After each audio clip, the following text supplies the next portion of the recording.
friends, I thought I would show you what the tree looked like during the day. No lights.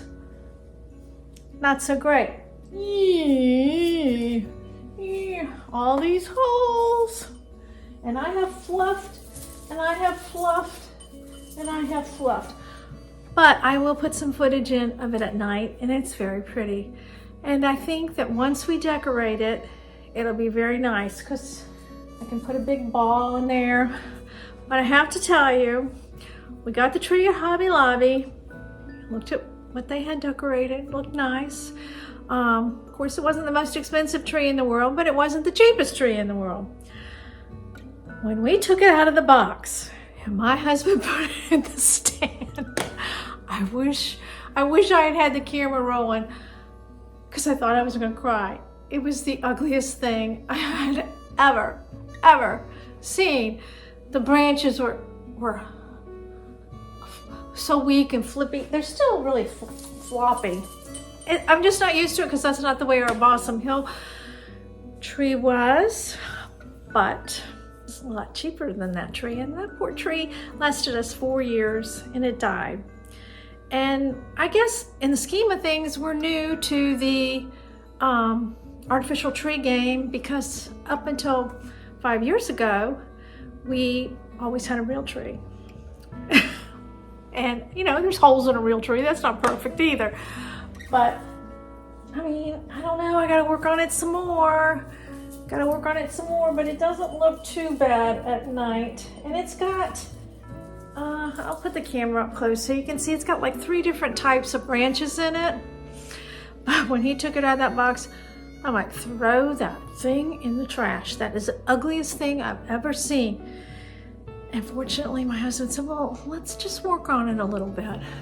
So I worked on it and worked on it and worked on it. And obviously, I still need to work on it. So hopefully, I'll have it done and decorated and have a video for you before Christmas because the rate it's going, I don't know when it's going to be. Today is the eve before Thanksgiving. So hopefully this weekend, maybe we'll get some ornaments on it. But I did want to show you, I told you that I was going to that really pretty floral shop in Colonial Williamsburg called Seasons of Williamsburg. It was absolutely gorgeous. I could not video there because they were still setting up in one area and there were a lot of people there. But I bought 3 really pretty ornaments. So let me get them and I'll show them to you. Ta-da! I can only laugh when I look at the tree. You just have to laugh. That's all you can do. Okay, back to what I bought at Seasons of Williamsburg. You know I like glass, sparkly ornaments. It's the only place that I like glitter. No glitter anywhere else. But I want you to look at this ornament. They had them in round balls, which I wish I had bought one of those. But I just like the shape of this. I mean, it's a little pricey there, but they'll last for years. $22.50, cheaper than a Christopher Radko ornament. And I think it's just as pretty. And then I have this one. And they're good size ornaments. They're good to fill in those bald spots. This one was $14. Isn't that pretty?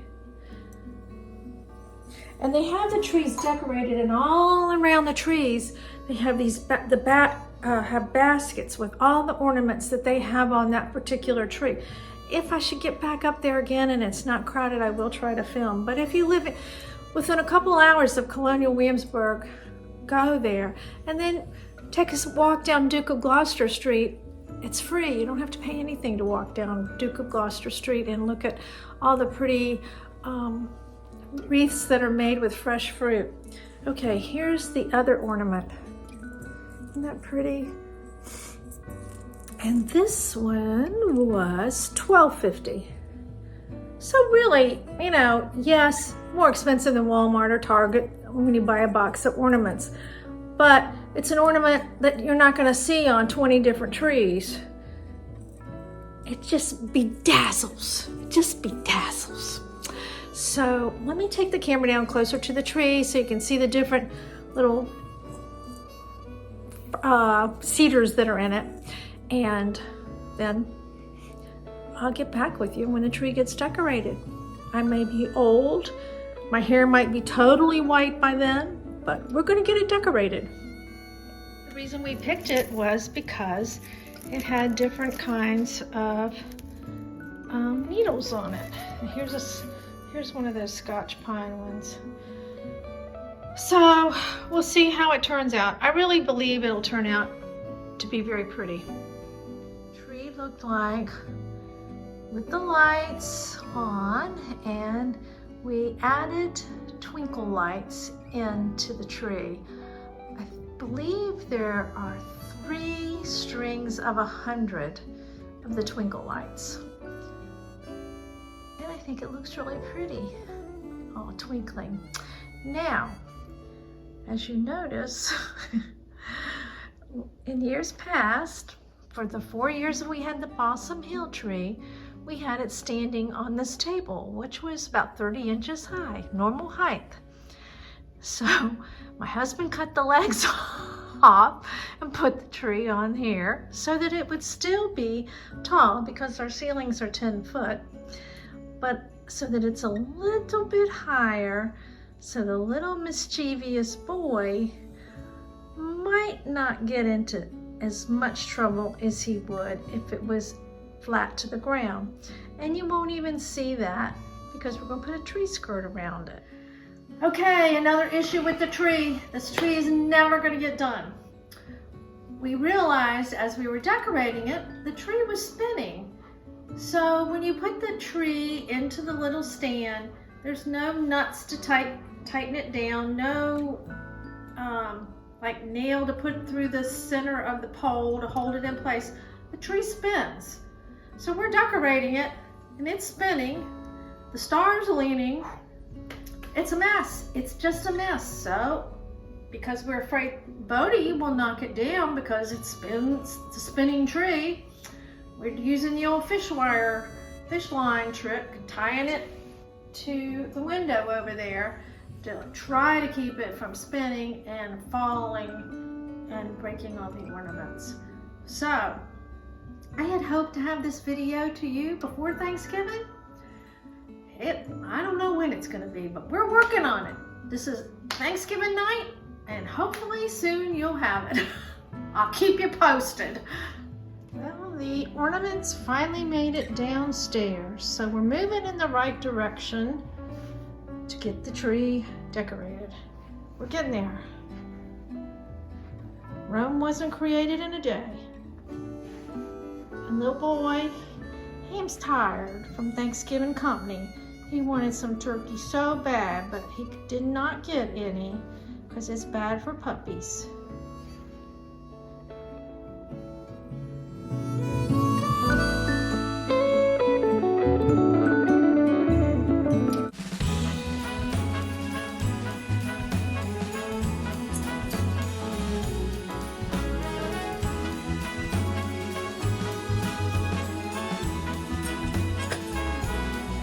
On this cold December day, we are on our merry way, riding along, just singing a song, barreling through the snow. Bells are jingling, snowflakes tingling, Rudolph knows where to go. On this cold December day. While I was getting ready to show you that I was going to put on the second string, the mailman came. He bought me a present. I ordered from I'm friends with this lady on Instagram, Sharon Shops for You, and I don't know where she gets her stuff. I guess she goes to estate sales because she has pretty fabulous stuff. And I had bought some Santa mugs from her, gosh, probably was in the summer, and when I was down at the beach, because Brenda and I both bought some. But she had this Fitz and Floyd mug up on for sale. Isn't he gorgeous? He is gorgeous, and he is from 1994. So he's getting to be a little vintage guy too. Is he not gorgeous? Look at the back of him. He's beautiful. So of course, you know where I'm gonna put this. I'm gonna put this with my Santa mugs, and that Decorate With Me will be for the collaboration I'm doing with Farmhouse on Meadow Hill on December 3rd. So you have to watch where this handsome fella goes, center stage. Okay, let's get back to this tree. While I wasn't filming, while I was switching out, the fishing line broke from the tree. My husband had to come in, we had to take ornaments off, run the fishing line through the tree, and now we're back at it. So let's get started. Okay, I wish I could tell you that I had a system or a way of doing this, but I don't. I just kind of eyeball it and try to make the droops look equal or somewhat equal. I don't have a method. I'm not that smart to measure it all out. But meanwhile, a bulb broke, so that's 2 I broke. Moving right along, see how much more I can break.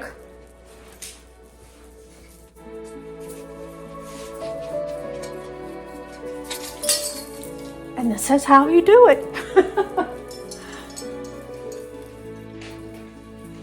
Oh, you just have to laugh about it, because you know, if you took it too seriously, I'd be in the mental ward.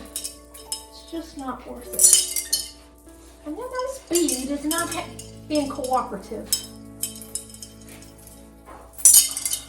Oh, bead. Okay. I'm thinking I'm not. Third string. I'm gonna move you a little bit closer.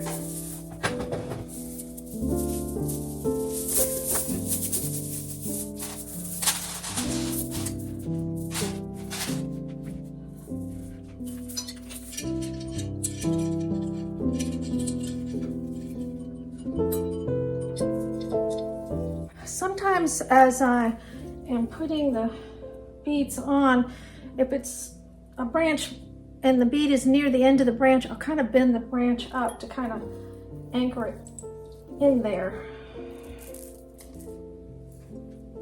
Okay, she is done. It gets kind of tricky around the bottom, even on a real tree, the way the branches kind of come towards the trunk and the bottom. So I may have to work on that little bottom row again. And there's a casualty. And some people say, why don't you put this on before you put the ornaments? I don't know. I've just always done it this way. And it's just easier for me to, gotta fix that, see how the ornaments are hanging and to the way they droop. I don't know. This is always the way I've done it. So here she is. And I don't know whether I'm going to put the ribbons on it or not. We shall see. And if I do, then you will see it on the home tour. If you don't see them on the home tour, then you know what my decision was. But I am done with this tree.